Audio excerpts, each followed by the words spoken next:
Tere ja mul on väga hea meel teie keskel olla. Hea meel ja ka suur au. Nagu äsja öeldi, siis ma olen teoloog ja hingehoidja, aga konverentsi korraldajad palusid mul rääkida niisugusel teemal nagu kiusamine kui väärtuste konflikt.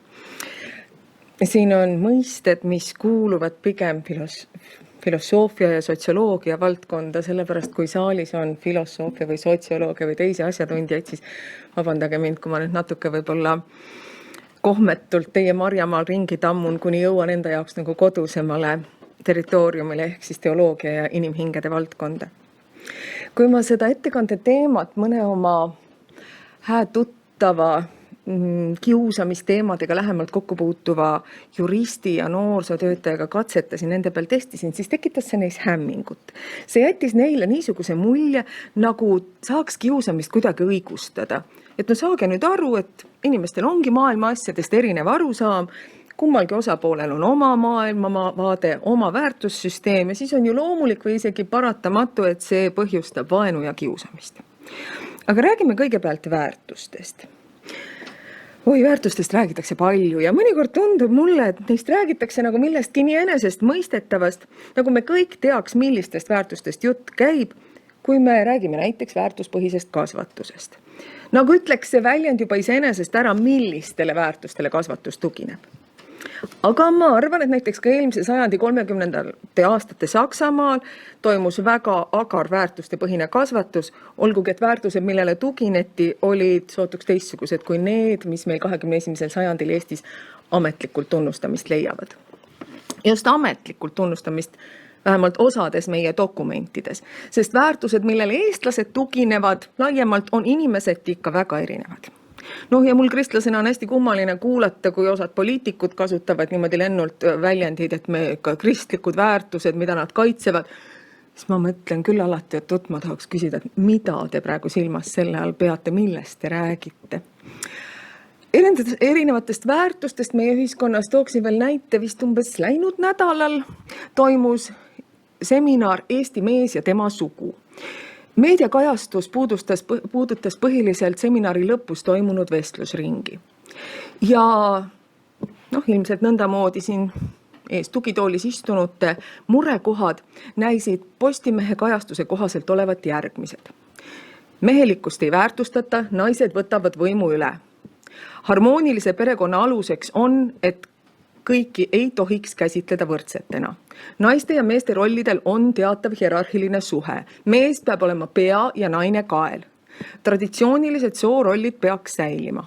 Ja vähemalt ühel paneelist osalejal oli suur mure sellega, et meil võib igaüks ise otsustada, kuidas ta elab ning ühiskond miskipärast ei ütle, millistest ideaalidest lähtudes peaks inimesed oma elu elama.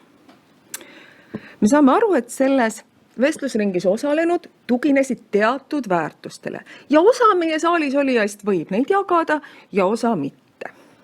Mis need väärtused siis on? Ma olen hästi mitte slaididega kodus, aga seekord ma tegin. Väärtused on juhtprintsiibid või standardid, ideaalid või orientiirid, uskumused või veendumused, millele tuginedes me otsustame, mis on elus oluline ja millest me oma tegevuses juhindume. Väärtused on nagu sisemine referentspunkt sellele, mida me hindame heaks, kasulikuks, tähtsaks, ilusaks või ihaldusväärseks. Nad selgitavad, mis on hea või halb, mis on õige või vale, mis on õiglane või ülekohtune. Väärtused võivad olla ühiskondlikud ehk kollektiivsed, aga ka individuaalsed. Selliselt mõistetud väärtused on suhtelised, nad on väärtused kellegi jaoks. Nad on järjestatavad oma suhtelise olulisuse alusel. Igal inimesel on oma väärtushierarhia, mille järgi ta instinktiivselt käitub. Jäigad moraalsed või maailmavaatelised väärtused võivad viia kokkupõrgete ja konfliktideni. Väärtuskonflikt on põhjustatud tajutavatest või tegelikest kokkusobimatutest väärtussüsteemidest. Põhjuseks väärtuskonflikt. Kusjuures erinevad väärtused ei pea tingimata konflikti tekitama.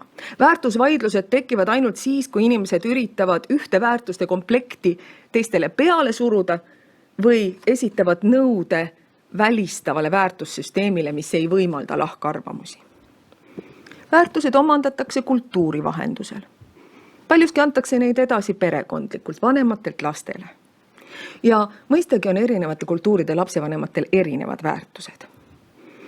Meie armas teabeallikas Wikipedia toob näitena, et jahimeeste korilaste ühiskonnas või põlluharimisel põhineva ühiskonna lapsevanemad väärtustavad juba päris varajases eas laste praktilisi ellujäämisoskusi. Sellistes kultuurides õpetatakse lastele juba enne esimest sünnipäeva seda, kuidas kasutada teravaid tööriistu ja nuge. Itaalia vanemad hindavad sotsiaalseid ja emotsionaalseid võimeid. Hispaania vanemad panustavad sellele, et nende lapsed oleks võimalikult seltskondlikud. Rootsi vanemad väärtustavad turvalisust ja õnne. Hollandi lapsevanemad iseseisvust. Mida meie väärtustame? Milliseks inimeseks meie oma lapsi kasvatada tahame? Auli siin eespool nimetas, et kõik lapsevanemad tahavad, et nende lastel läheks hästi. Ja mina küsin, mis on see hästi? Võime igaüks korraks ise mõelda, juba lapsevanemad, potentsiaalsed lapsevanemad. Oma laste puhul, mis on see hästi, mida me neist tulevikus tahame? Mida me loodame? Ma arvan, et just tegelikult selles kajastub kõige paremini, millised on meie väärtused, mida me oma laste puhul kõige olulisemaks peame, millisena me neid tulevikus näha tahame. Paari aasta eest ühel hariduskonverentsil laususid mitu ettekandjat, üks neist oli ettevõtja, teine üks väga tuntud poliitik. Nad laususid oma ettekannetest täiesti enesestmõistetavalt, et meie laste hariduse ja kasvatuse eesmärk on, et neist saaks edukad inimesed.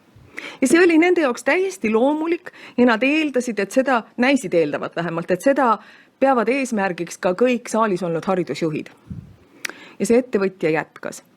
Ehk saavad meie lastest isegi nii edukad ja jõukad inimesed, et ühel päeval nad ei peagi enam tööl käima.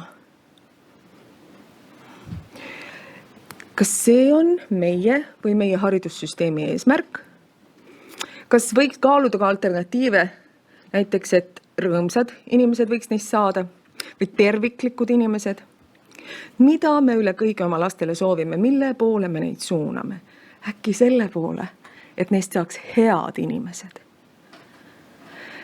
Head, julged, tugevad. Mõttekoht meile igale ühele pidevalt, oma lapsi kasvatades tegelikult pidevalt. Läheme nüüd kiusamise kui teise ettekande pealkirjas olnud mõiste juurde. Siin käis juba see oluline definitsioon läbi. Auli puhul jällegi tänan, et see sai ära räägitud. Märksõnad, see on pahatahtlik käitumine, ebavõrdselt jõupositsioonilt ja sellel on omane korduvus või korduvuse tõenäosus. Remargina lisan, et mul on hästi hea meel, et meil on teemaks lapse õigus olla tema ise. Ja ühtlasi ka kiusatav, nagu ma aru sain sellest kõige esimesest e-mailist, mis tuli, et me mõtleme kiusatavale, kuidas sellel lapsel teha olemine niivõrd turvaliseks, et ta julgeks olla tema ise või mis mul ka siin väga meeldis, õide puhkeda vilja kanda. Võib-olla teile on see juba tuttav, aga see on üsna värske uuring, mida ma tahaks teile praegu tutvustada, mis räägib koolikiusamisest Eestis ühe konkreetse inimgrupi näitel. No, ma pean siin nimetama, eks ole, et paar aastat tagasi sain ma enneselegi ootamatult tuntuks kui LGBT kogukonna eestseisja. Ma olen nagu ikka püüdnud öelda, et see ei ole kuidagi mul nagu mingisugune eriline selline, mingi erihuvi olnud läbi kogu elu või kuidagi isiklikult mind puudutav teema. Ma kristlasena leian, et see on minu kutsumus, kristlaste kõigi kutsumus seista nende inimgruppide eest, kes on just selles ajahetkes halvaks pandud ja marginaliseeritud. Pidalitõpised enam ei ole, eks ole. Ilmselt 30. aastate Saksamaal oleks täpselt samamoodi pidanud juutide eest välja astuma. Mõni sajand tagasi orjapidamise vastu orjade eest seisma. Praegu paraku ei ole mingeid märke sellest, et võiks sellest teemast taanduda. Mitte ühtegi märkima selle kohta näinud ei ole, tuleb jätkata sellel teemal, aga ka paljudel muudel teemadel kõnelemist. Ma ei saa veel olla LGBT kogukonna pärast rahulik ja sellepärast ma tutvustan teile ka seda uuringut. Vabandake, kellel see juba väga tuttav on.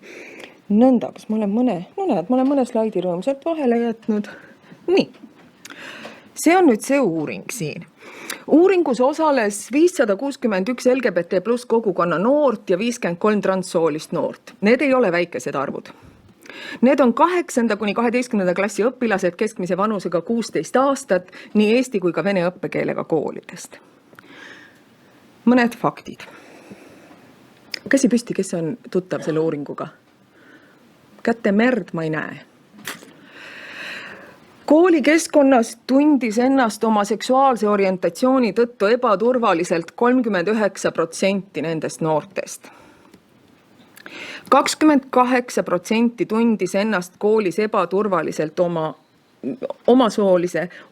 soolise, ma valesti kirjutanud, vabandust, üks tühik on sealt vahelt.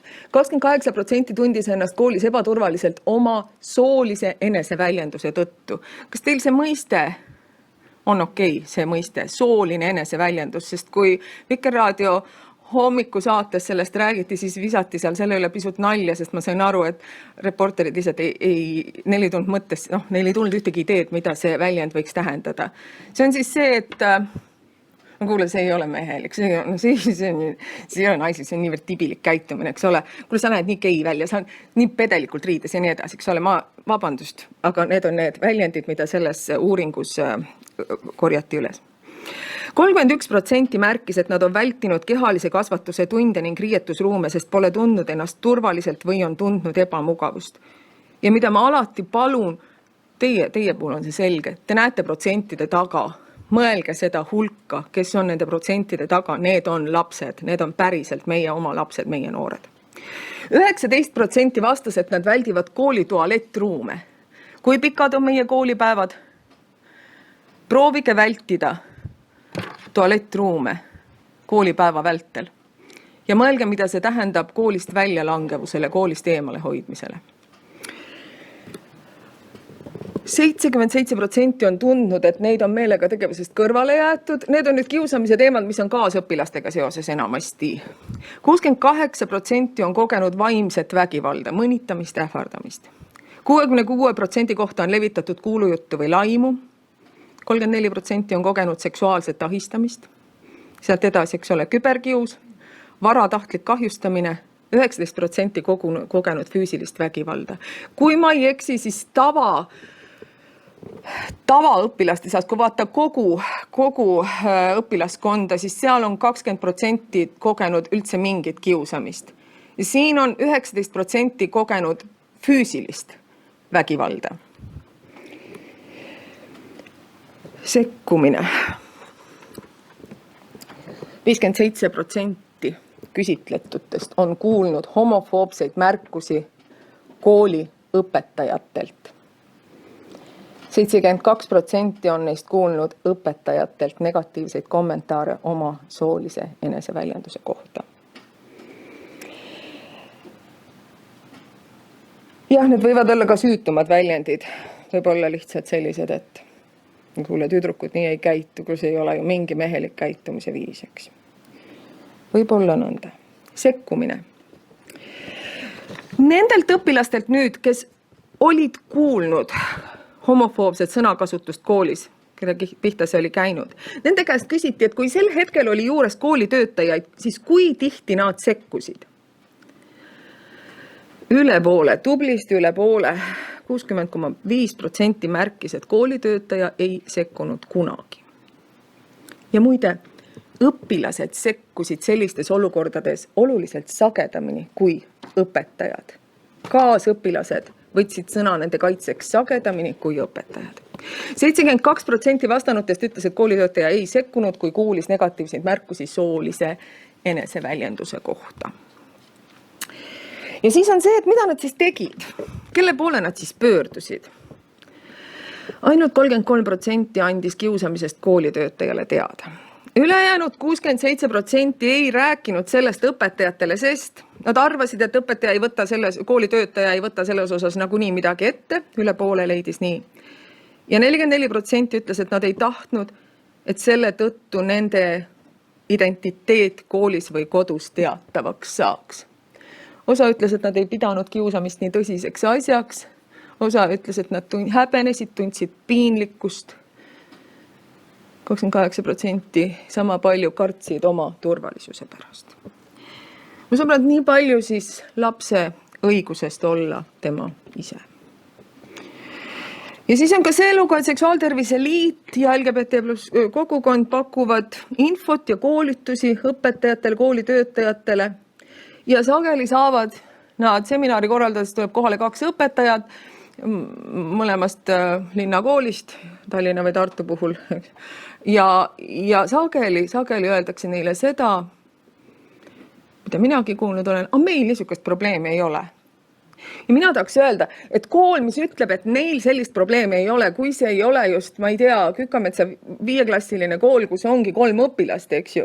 Kui kool ütleb, et neil sellist probleemi ei ole, siis just seal tuleb sellist koolitust teha, sest seda probleemi ei märgata. Sest seal on see asi veel nii varjul, et keegi ei julge iitsatadagi, et tal selline probleem on. Ja need koolid, kus seda teadvustatakse, seal tegelikult võib laps olla juba julgemalt see, kes ta päriselt on. Nõnda, kiusamisel, kui me läheme nüüd tagasi kiusamise juurde, sellest uuringust nüüd praegu lõpetan, kiusamisel on 3 osapoolt. Kiusaja, kiusatav ja kõik kõrvalseisjad. Kõrvalseisjad ehk pealtnägijad võivad olla ässitajad, takkautsitajad, kaasanaerjad, kaasamuigajad, vaikselt kõrvalt vaatajad, kellel on piinlik küll, aga mis sa teed? Võivad olla käegalööjad, võivad olla aktiivsed, julged sekkujad ja kiusamise takistajad. Ja nüüd see teema, kuidas on seotud kiusamine ja nende 3 erineva osapoole väärtused. Itaalia teadlased on teinud uuringu kiusamise moraalsetest põhjendustest ning arutluskäigust. Siuke slaid. Oma küsimustikus palusid nad õpilastel hinnata, kui olulised olid nende jaoks sellised väärtused nagu need, mis siin kirjas on. Ausus, kord ja reeglite austamine, teiste austamine, kõigi võrdsed võimalused, mõttevabadus, solidaarsus, õiglus, sallivus teistsuguse arvamuse ja käitumise suhtes, edu, rikkus ja vabadus teha seda, mida inimene ise tahab ning eneseteostus. Ja nüüd see tulemus, selle pika põhjaliku uuringu tulemus hästi lühidalt kokku võttes. Kiusamine on seotud individualistliku orientatsiooniga. Kiusajate kesksed väärtused on isiklik edu ja heaolu ning vabadus teha seda, mida nad ise tahavad. Ohvreid ja neutraalseid kõrvalseisjaid iseloomustavad selgelt sotsiaalsemad, altruistlikumad väärtused nagu teiste austamine, kõigi võrdsed võimalused, mõttevabadus, solidaarsus, õiglus ja sallivus teistsuguse arvamuse ja käitumise suhtes. Iseenesest ei ole need üldse mingid üllatavad tulemused, seda võiks loogiliselt täiesti ka järeldada. Me siis võime öelda, jah, kiusamise puhul on osapooltel erinevad väärtused, erinevad empaatilised stiilid ja emotsioonid. Aga mida nüüd on oluline minu meelest rõhutada selle teema kontekstis, kiusamist ei saa välja vabandada kui paratamatut väärtuste konflikti, mis tekib erinevate maailmavaadete põrkumisel. On tõsi, et erinevad väärtushinnangud võivad anda alust vaidlusteks, erinevad väärtushinnangud võivad põhjustada konflikte, tülisid, aga need ei õigusta mitte mingil kombel kiusamist kui süstemaatilist, pahatahtlikku jõupositsioonilt toimuvat vägivalda. Ja nüüd kui võib-olla natuke laiemalt, eks meil on taustal ju mitte ainult kool, vaid ka meie oma ühiskond, kus see teema ei ole võõras. Ka itaallased rõhutavad oma uuringus, et väärtused on kultuuriliselt mõjutatavad. Ja jagatud kultuurilised väärtused on aluseks konkreetsetele normidele. Need ütlevad inimestele, mis on ühiskonna arvates erinevates olukordades sobiv ja mis mitte. Ja nüüd need ühiskonna ideoloogilised suundumused, need kujundavad ka moraalse õigustuse vormi. Need määravad kahjulikke tavasid ja mõjutavad suuresti seda, keda halvustatakse, keda naeruvääristatakse. Et meie enda kultuurilised ja ühiskondlikud praktikad loovad tingimusi, mis võivad kiusamist kas pärssida või soodustada. Seega saab nii kooli kliima kui ka meedia kui ka kogu ümbritsev ühiskond edastada inimestele järjepidevalt sõnumit, et kiusamine on vastuolus austuse ja sallivuse põhiväärtustega. Ja paraku võib koolikeskkond, meedia, kogu meie ühiskond seda sõnumit ka mitte edastada või edastada vastupidise sõnumi, et see ongi okei. Ümbrus mõjutab inimese isiklikke väärtushinnanguid ning tegutsemist. On selge, et kiusamise all kannatab eelkõige kiusatav, aga te teate, et ka kiusaja häda on suur ja temagi on tõsine abivajaja. Ja sageli on kiusaja puhul tegu väikelapsele omase enesekeskse kallutatusega. Kiusaja jaoks on sageli keskmes tema enda mured. Teda iseloomustab erapoolikus. Ta suudab arvesse võtta vaid väga piiratud sotsiaalset vaatenurka ja ta välistab teise inimese vaatenurga. Oma vajadusi ja soove rõhutab kiusaja teiste arvelt. Sellist enesekeskset hoiakut toetab kiusaja kalduvus tõlgendada mitmetähenduslikke sündmusi enda suhtes vaenulikena. Seda iseloomustab teiste süüdistamine oma tegude eest ja tagajärgede pisendamine, et oma süütunnet ja kahetsust vähendada. Üks mulle olulisemaid raamatuid, mida ma viimastel aastatel lugenud olen, on Dalai Lama ja peapiiskop Desmond Tutu vestlustel põhinev raamat Õnnest. Vabandust, valesti kirjutasin, ei ole õnnest, raamat Rõõmust. Suur vahe. Mõlemad mehed kannatasid aastakümneid ränga tagakiusamise all, erinevates maailma otstes, aga ränk mõlemal. Ja piiskop Tutu ütleb hästi lihtsalt.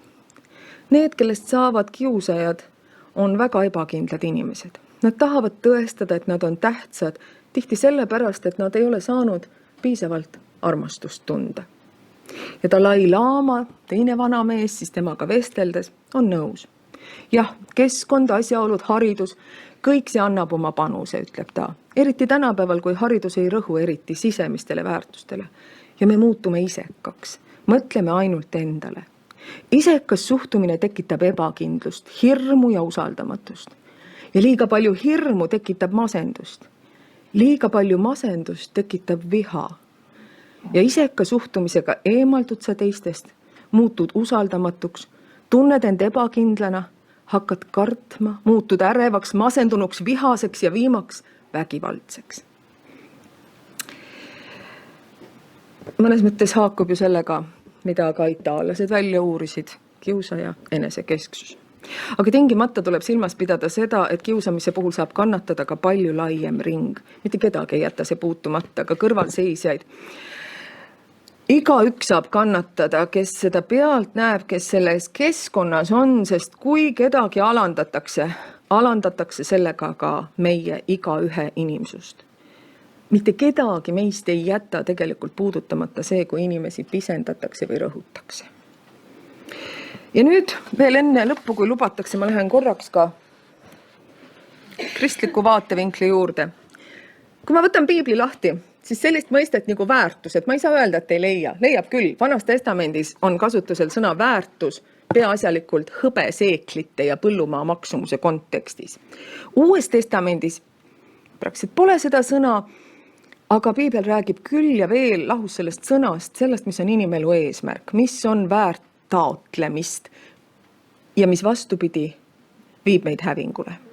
Ja samuti räägitakse viljadest, mis meie sees kasvavad, kui me oleme ühendatud eluallikaga. Ja nõnda see lause siin. Jumala vaimu vili on armastus, rõõm, rahu, pikk meel, lahkus, heatahtlikkus, ustavus, tasadus ja kasinus. Ma alati soovitan seda lauset lugeda niimoodi, et sa võtad iga sõna jaoks aega ja mõtled, mis see on. Mis on vaimuviljad, mis on need viljad, mis kasvavad ühendusest eluallikaga. Ja veel üks kirjakoht, mis otseselt nagu kiusamisega seotud, aga paneb meie igapäevased teod ja sõnad igavikulisse perspektiivi. Need on Jeesuse sõnad mäejutluses. Te olete kuulnud, et muistsetele põlvedele on öeldud, sa ei tohi tappa ja igaüks, kes tapab, peab minema kohtu alla. Aga mina ütlen teile, igaüks, kes oma venna peale vihastab, peab minema kohtu alla. Kes aga oma vennale ütleb tola, peab minema ülemkohtu alla. Kes aga ütleb sina jäle, peab minema tulepõrgusse. Te näete seda, et siin ei ole mitte mingit võimalust eneseõigustuseks, mitte mingit tingimist või viitamist meie kultuurilistele normidele või traditsioonidele. Siin ei ole mingit viidet sellele, et inimeste hoiakud, need muutuvadki aeglaselt ja nii edasi. See on jumalapoolne absoluutne null tolerants kõige suhtes, mis puudutab inimese kui terviku, see tähendab nii tema ihu, hinge kui ka väärikuse kaitset. Nii et väärtustest rääkides, ristiusus on üks ülim väärtus, üks nõue, üks ainumas kriteerium. Armasta Jumalat üle kõige ja ligimest nagu iseennast. Tundub nagu oleks kaks käsku koos. Aga need kaks nõuet on lahutamatult seotud, need on nagu ühe mündi erinevad pooled. Martin Luther on küsinud, kuidas peaks inimene armastama Jumalat? No kuidas me saaksime talle oma armastust väljendada?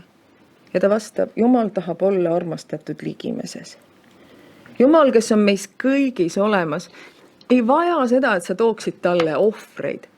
Ta tahab olla teenitud ja armastatud ligimeses, konkreetsete sõnade, konkreetsete tegude kogu oma hoiakuga. Ja viimane slaid. Jeesus ütleb seda väga otsesõnu, mida te iganes olete teinud, kellele tahes mu kõige pisematest vendadest, seda te olete teinud mulle. Ja veel, mida te iganes olete jätnud tegemata, kellele tahes mu kõige pisematest vendadest, seda te olete jätnud tegemata minulegi. Kõik muud väärtused on väärtuste hierarhiast sellest ühest seadusest tagapool. See armastuse käsk on ultimatiivne nõue, mille osas ei ole tingimisruumi. Sellest midagi suuremat ei ole. Kõik muud väärtused ja pretensioonid on sellele allutatud. Ja see tähendab, et selle ligimese armastuse nõude valguses muutuvad teisejärguliseks nii poliitilised, kogukondlikud kui isegi rahvuslikud pretensioonid. Inimese hoidmine ja kaitsmine seisab kõikidest muudest kaalutlustest ja printsiipidest kõrgemal. Aitäh teile, et te jaksasite kuulata ja kaasa mõelda.